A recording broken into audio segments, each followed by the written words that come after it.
Du Saint-Pape Jean-Paul II, l'Évangile de la vie, suite. C'est moi qui fais mourir et qui fais vivre. Deutéronome chapitre 32, verset 39. Le drame de l'euthanasie. Au terme de l'existence, l'homme se trouve placé en face du mystère de la mort. En raison des progrès de la médecine et dans un contexte culturel souvent fermé à la transcendance, l'expérience de la mort présente actuellement certains aspects nouveaux. En effet, lorsque prévaut la tendance à n'apprécier la vie que dans la mesure où elle apporte du plaisir et du bien-être, la souffrance apparaît comme un échec insupportable dont il faut se libérer à tout prix. La mort tenue pour absurde si elle interrompt soudainement une vie encore ouverte à un riche avenir d'expériences intéressantes à faire, devient au contraire une libération revendiquée. Quand l'existence est considérée comme dépourvue de sens, dès lors qu'elle est plongée dans la douleur inexorablement vouée à des souffrances de plus en plus aiguës. En outre, en refusant ou en oubliant son rapport fondamental avec Dieu, l'homme pense être pour lui-même critère et norme, et il estime aussi avoir le droit de demander à la société de lui garantir la possibilité et les moyens de décider de sa vie dans une pleine et totale autonomie. C'est en particulier l'homme des pays développés qui se comporte ainsi. Il se sent porté à cette attitude par les progrès constants de la médecine et de ses techniques toujours plus avancées. Par des procédés et des machines extrêmement sophistiquées, la science et la pratique médicale sont maintenant en mesure non seulement de résoudre des cas auparavant insolubles et d'alléger ou d'éliminer la douleur, mais encore de maintenir et de prolonger la vie jusque dans des cas d'extrême faiblesse, de réanimer artificiellement des personnes dont les fonctions biologiques élémentaires ont été atteintes par suite de traumatismes soudains, et d'intervenir pour rendre disponibles des organes en vue de leur transplantation.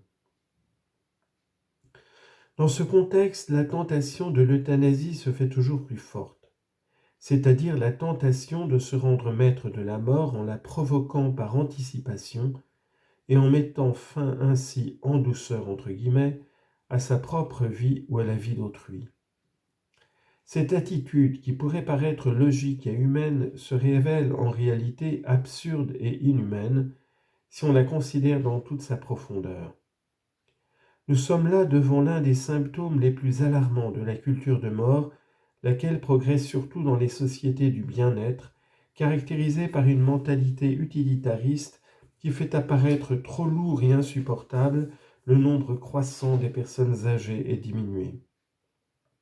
Celles-ci sont très souvent séparées de leur famille et de la société, qui s'organisent presque exclusivement en fonction de critères d'efficacité productive, selon lesquels une incapacité irréversible prive une vie de toute valeur.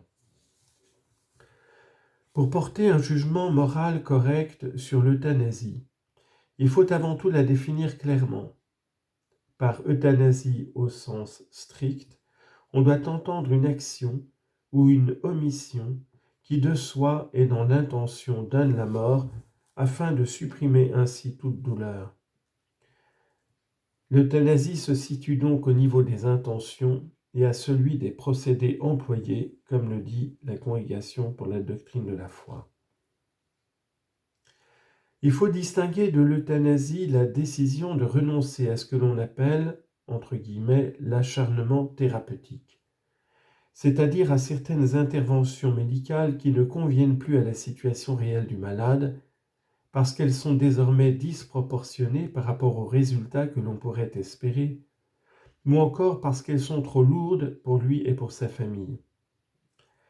Dans ces situations, lorsque la mort s'annonce imminente et inévitable, on peut, en conscience, citation, renoncer à des traitements qui ne procureraient qu'un sursis précaire et pénible de la vie, sans interrompre pour autant les soins normaux dus au malade en pareil cas. C'était une citation de la Déclaration sur l'euthanasie de la Congrégation pour la doctrine de la foi. Il est certain que l'obligation morale de se soigner et de se faire soigner existe, Mais cette obligation doit être confrontée aux situations concrètes, c'est-à-dire qu'il faut déterminer si les moyens thérapeutiques dont on dispose sont objectivement en proportion avec les perspectives d'amélioration. Le renoncement à des moyens extraordinaires ou disproportionnés n'est pas équivalent au suicide ou à l'euthanasie. Il traduit plutôt l'acceptation de la condition humaine devant la mort. Dans la médecine moderne, ce qu'on appelle les soins palliatifs prend une particulière importance. Ces soins sont destinés à rendre la souffrance plus supportable dans la phase finale de la maladie et à rendre possible en même temps pour le patient un accompagnement humain approprié. Dans ce cadre se situe entre autres le problème de la licéité du recours aux divers types d'analgésiques et de sédatifs pour soulager la douleur du malade lorsque leur usage comporte le risque d'abréger sa vie. De fait, si l'on peut juger digne d'éloge la personne qui accepte volontairement de souffrir en renonçant à des interventions antidouleurs pour garder toute sa lucidité, et si elle est croyante pour participer de manière consciente à la passion du Seigneur, un tel comportement, entre guillemets, héroïque, ne peut être considéré comme un devoir pour tous. Pie XII avait déjà déclaré qu'il est licite de supprimer la douleur au moyen de narcotiques, même avec pour effet d'amoindrir la conscience et d'abréger la vie. Citation, « S'il n'existe pas d'autre moyen, et si dans les circonstances données cela n'empêche pas l'accomplissement d'autres devoirs religieux et moraux. » Fin de citation. Dans ce cas, en effet, la mort n'est pas voulue ou recherchée, bien que pour des motifs raisonnables, on en court le risque. On veut simplement atténuer la douleur de manière efficace en recourant aux analgésiques dont la médecine permet de disposer. Toutefois, il ne faut pas, sans raison grave, priver le mourant de la conscience de soi. À l'approche de la mort, les hommes doivent être en mesure de pouvoir satisfaire à leurs obligations morales et familiales, et ils doivent surtout pouvoir se préparer en pleine conscience à leur rencontre définitive avec Dieu. Ces distinctions étant faites, en conformité avec le magistère de mes prédécesseurs et en communion avec les évêques de l'Église catholique, je confirme que l'euthanasie est une grave violation de la loi de Dieu, en tant que meurtre délibéré, moralement inacceptable, d'une personne humaine. Cette doctrine est fondée sur la loi naturelle et sur la parole de Dieu écrite. Elle est transmise par la tradition de l'Église et enseignée par le magistère ordinaire et universel. Une telle pratique comporte, suivant les circonstances, la malice propre au suicide ou à l'homicide.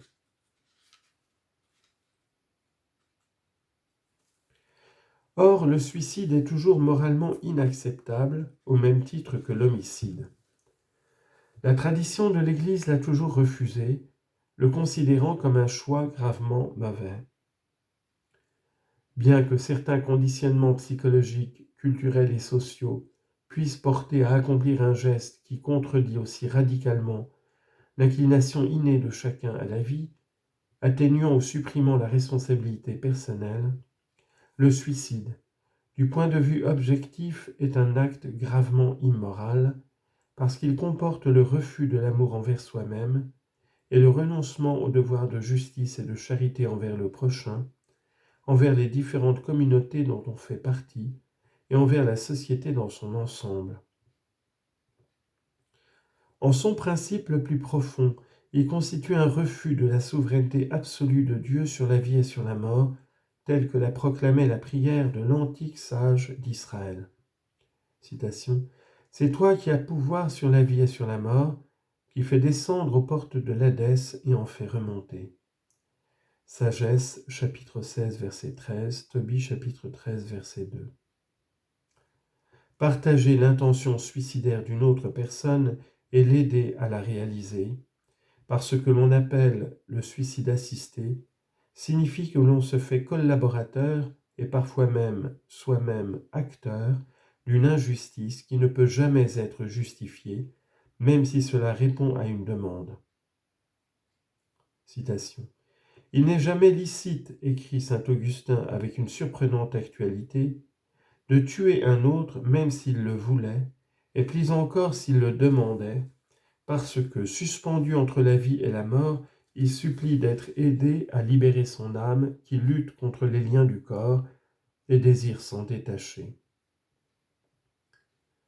Même si le malade n'était plus en état de vivre, cela n'est pas licite. Lettre 204 de saint Augustin. Alors même que le motif n'est pas le refus égoïste de porter la charge de l'existence de celui qui souffre, on doit dire de l'euthanasie qu'elle est une fausse pitié, et plus encore une inquiétante perversion de la pitié.